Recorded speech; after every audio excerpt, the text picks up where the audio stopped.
নমস্কার। গত 25শে বৈশাখ আমাদের মুখ্যমন্ত্রী শ্রী শুভেন্দু অধিকারী মহাশয়ের শপথ গ্রহণ অনুষ্ঠান হয়েছে ব্রিগেডে। সেখানে লক্ষ লক্ষ মানুষ গেছে। আমাদের প্রধানমন্ত্রী সহ অন্যান্য মন্ত্রীবর্গ, সদস্যবৃন্দ এবং সারা দেশের থেকে প্রচুর মানুষ এই ব্রিগেডে উপস্থিত হয়েছেন। আর আমার সবচেয়ে অবাক লেগেছে যে এত জনসমাবেশ মনে হয় কোনো শপথ গ্রহণ অনুষ্ঠানে হয়নি। তাছাড়াও একটা বিষয় হচ্ছে যে 20টি রাজ্যের মুখ্যমন্ত্রী সেখানে উপস্থিত হয়েছে, আরও ভালো লেগেছে। আর এই মুখ্যমন্ত্রীর শপথ গ্রহণ অনুষ্ঠানে আমাদের সবচেয়ে একটা চমকপ্রদ বিষয় হচ্ছে যে আমাদের মুখ্যমন্ত্রী শ্রী শুভেন্দু অধিকারী মহাশয় তিনি গেরুয়া বসনে এসেছিলেন সবার কাছ থেকে আশীর্বাদ এবং শপথ গ্রহণ অনুষ্ঠানে।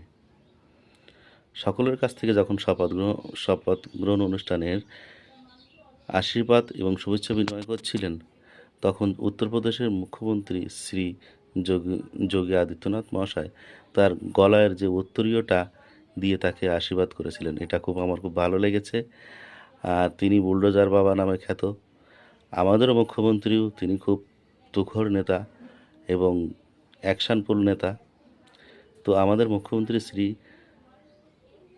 শুভেন্দু অধিকারী মহাশয় যোগী আদিত্যনাথ মহাশয়ের মতো যদি গেরুয়া বাসনে আমাদের পশ্চিমবঙ্গের কাজকর্ম করতেন, অ্যাকশনফুল কাজকর্ম করতে এবং পশ্চিমবঙ্গকে এগিয়ে নিয়ে যেতেন, তাহলে হয়তো ভালো হতো মনে হয়।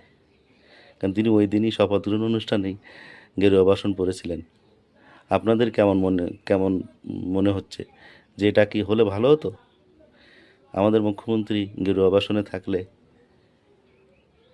এবং আমার এই বিষয়টা যদি আপনারা একমত হন, তো ভিডিওটা শেয়ার করবেন যাতে সবার কাছে পৌঁছায়, আমাদের মুখ্যমন্ত্রীর কাছে পৌঁছায়।